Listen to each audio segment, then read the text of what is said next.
Everyone, this is Kijipo Vlog, si Filipino actor based here in Kingdom of Saudi Arabia, and welcome back to my channel. Agad-agad gawa natin ito reaction video, ang birthday prod, birthday pasabog ng ating queen. Hindi pala princess pala siya, si Zephanie. So I want to take a longer, grabe, ang ganda niya kumanta sa Divas of the Kingdom. Sobrang ganda. No question naman about that, diba? Wala, hindi naman natin kailangan na yan questionin in whatsoever. Pero iba yung pagka-deliver niya talaga kanina ng loving you is all into me. Basta iba talaga siya. So I won't take it longer. Let's start this reaction video. Pero syempre, sige nga. Celebrations dahil ito na ang Ay, ito na. pasabog. Yan na talaga siya.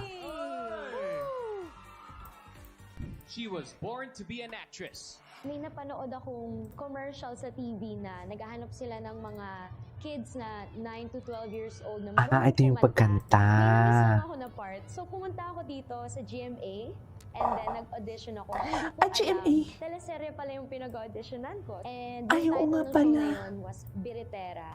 Yun yung first experience ko ever sa showbiz. She was born to be a singer. Sa GMA pala siya nag-start?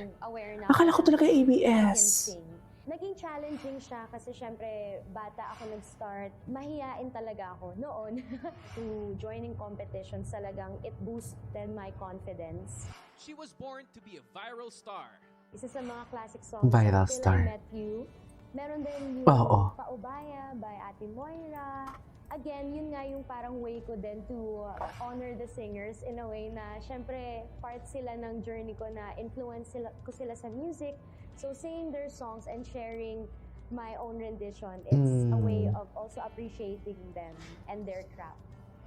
But most of all, she was born to shine. Para sa akin, one of the things that I always keep in mind and keep in my heart is to do everything with love and in love. Just find joy talaga in everything. And again, I always say then na never give Ano kayong birthday prod niya? Excited ako. Go. Go, Zephanie. Ay, kakanta siya. Of course. Bakit hindi?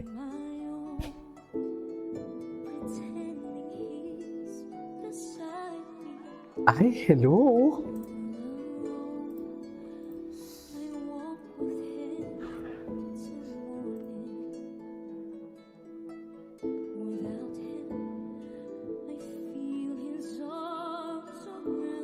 Wow.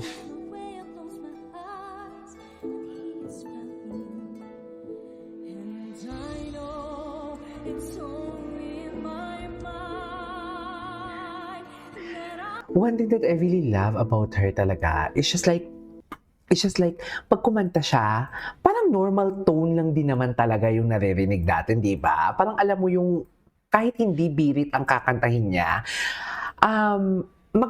maganda ang boses niya talaga. May flavor na hindi ko ma-distinguish kung anong meron. Maybe dahil siguro ang emotions tuwing kumakanta siya is overflowing. Kasi di ba parang yan din yung isa sa mga importante talaga pag like kumakanta ang isang singer, yung puso, 'di ba? Meron siyang ganun talaga eh.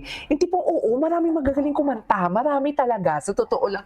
Pero yung tipong kilala nyo ba yung lasing yung tito sa TikTok, yung gwapo na lalaki na pag kumakanta medyo paos, na marami naman mas magaling sa kanya, pero pag kumanta siya, napapatitig talaga ako sa kanya. Hindi ako sure kung gwapo siya or sadyang basta ang emotion niya overflowing, tipong ang sakit-sakit ng kinakanta niya.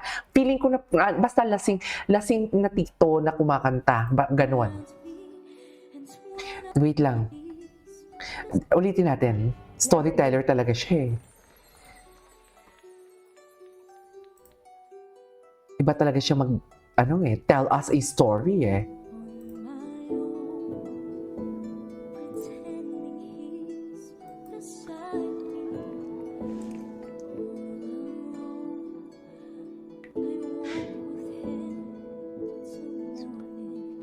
Okay. Without him.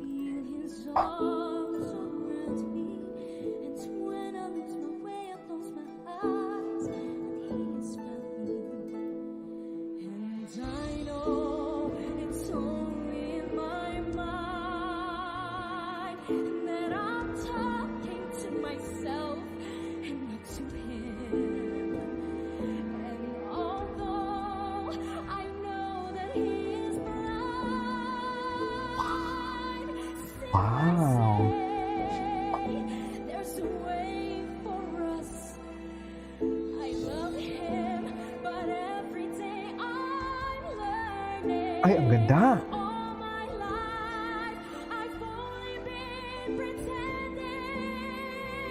Parang Lea Salonga, no?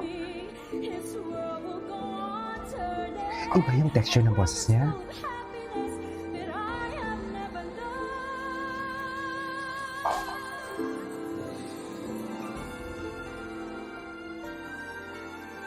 Ay! Ay, may pag-ganyan-ganyan pa siya. Ballerina naman pala yung sepa ninyo. Na, na, na, na, na, na, na, na, na, na, na, na, na, na, na. Okay. I love him. Ay! Sino? Sino ang mahal mo, Zephanie, for today's video? Ikwento mo yan.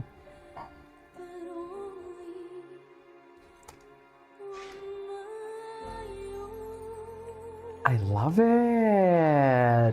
I love it! Perfect! Atake dun si Zephanie! Atake siya dun! Wait lang. May part ako. Yan yung part na yan. That I'm talking to myself. Yan ba yun? Tingnan mo yung mata niya, oh. Still I say Grabe, ang ganda ng intonation niya. I love him, but every day I'm learning. All my life, I've only been pretending. Without me, his world will go on turning. A world that's full of happiness that I have never known. Ganda, oh. Wow, the crescendo. I love it. Anyways, it is all for today's video, the birthday party of Zephanie. This is Kiki Vlogs, and see you on my next vlog. Bye.